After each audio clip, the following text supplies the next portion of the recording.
Hey guys, uh, not quite beer o'clock yet, but it is Saturday afternoon, and the day I've had, I don't care. So here I am in Botswana. Behind me there is the river, the Chobe River. On the other side of that is Zambia, and Zambia is where I should have been, could have been, would have been if I was willing to pay the bribes, which I wasn't. So anyhow, here's just a quick catch up, let you know where I am and what's been happening on the journey so far. So I left on Thursday morning, really early, about 6:30. Hit the road, heading for a place called Celebi Pikwe in Botswana, looking for the Botswana agates.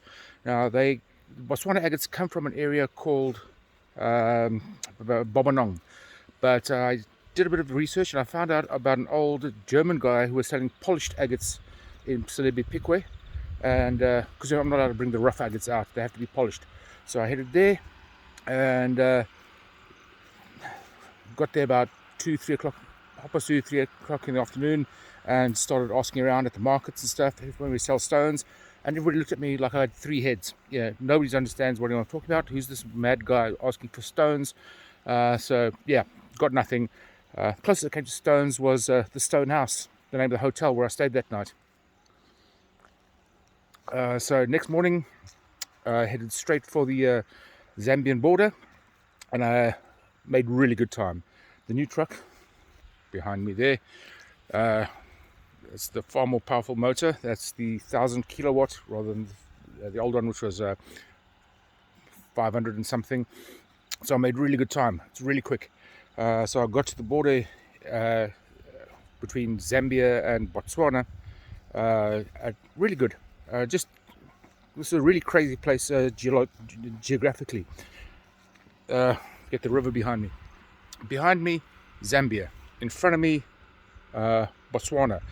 To my right, within walking distance, is Namibia, and to my left, within walking distance, that's Zimbabwe. So all four countries come together here. So I got to the border post, and I thought I was going to spend the night this side and then drive through tomorrow morning, or the next morning. But what happened is, get the sun out of the way there. Went through the border post, very new, very modern border post, only opened in May last year, and it curves because of the proximity of the other countries. So it's a long curved bridge, drive straight over the river. It's a one-stop customs place, so you go shaped like a horseshoe. You go down one side, do all the Zambian, all the Botswana stuff. Go to the other side, do all the Zambian stuff. I thought this is great. So stamp this, sign that, declare this, blah blah blah. Get through. The very last window is where you do the you pay the vehicle tax, and they asked me for my vehicle registration papers, which I gave them. But since it's a new truck, it's still being financed and it's owned by the bank, so they wouldn't let me through. What I need to do is get a letter from the bank allowing me to cross the border, which I've never heard of before. But what the hell? Anyhow, a bunch of really low lives said they'd help me because now my passport's already stamped. So we drove about half a mile into Zambia. We got a Zambian SIM card. Whole process to get that registered, put data on, put call time on it, phoned back to my bank and or the vehicle financing part of the bank, and major pain in the backside. But eventually, push this, enter your ID number, beep that, all that automated bullshit where we want to speak to a person. But eventually I spoke to somebody, said, yeah, we'll send you that letter, but I need a letter from my insurance company saying that I'm insured, and then the bank will give me the letter to allow me to take the vehicle across the border. By that time, it was getting late. They took me back to the border post, charged me 250 pula for maybe half a mile in total. It was, these guys they're con men. They're telling me stories about that. They'll help me get my Interpol clearance because, if I don't get that, I'll have to go back to South Africa. And it's bullshit. Whole lot of con men at the border post. I was taken to one of the senior guys. I made it very clear I wasn't going to pay any bribes. It wasn't stated explicitly, but there were a lot of hints dropped that I could pay my way across, but I told them straight up, I'll do this the right way or no way at all. So I got sent back, and that was going back through to the Botswana side. They asked me for where's my vehicle papers. I say I don't have vehicle papers because I've been sent back and because I don't have vehicle papers. Hell of a palaver. Got back, and yeah, that's what I'm saying here. It's, to be fair, there are worse places to be stranded. I did managed to send a letter to Ian, or not a letter, a voice message to Ian. He got hold of my dad. My dad tracked down somebody who works for my insurance broker. My insurance broker is an old friend of mine. He used to be a neighbor. We've known each other since kids. So he got hold of her. She sent me a letter, and because my father doesn't listen, the letter is permission for me to cross into Botswana. I'm in bloody Botswana. I need to get to Zambia. So I phoned back. Now I'm running out of airtime again. About half an hour later, it comes through on the email, and it grants me permission to enter Zimbabwe. I don't want to go to Zimbabwe. That's the reason I'm taking the route I'm taking. I want to go to Zambia. Eventually, I get that. By now, it's 11:20 to 12.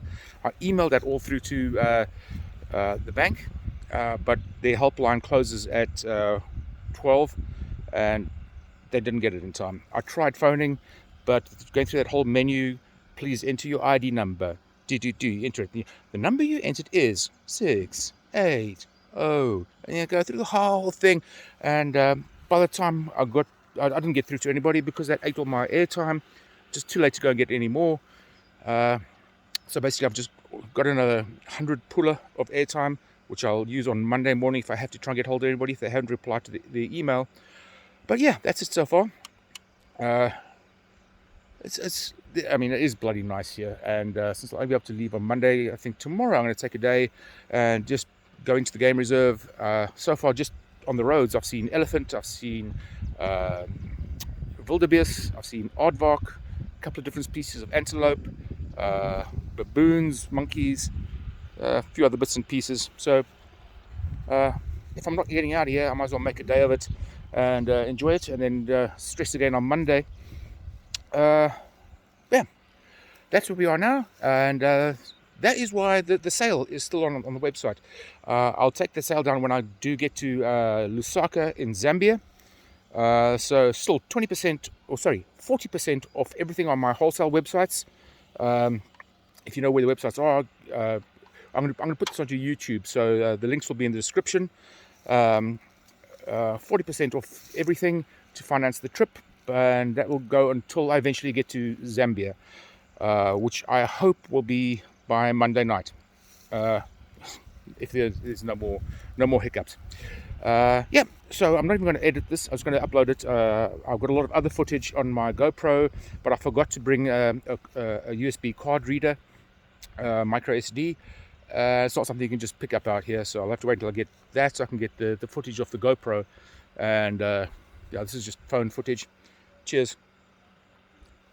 And I'll put together a proper video and edit it and make it look pretty when I get back. Or if I can maybe find something in possibly Livingston or maybe Lusaka, maybe one of the bigger cities, maybe. Give it a go.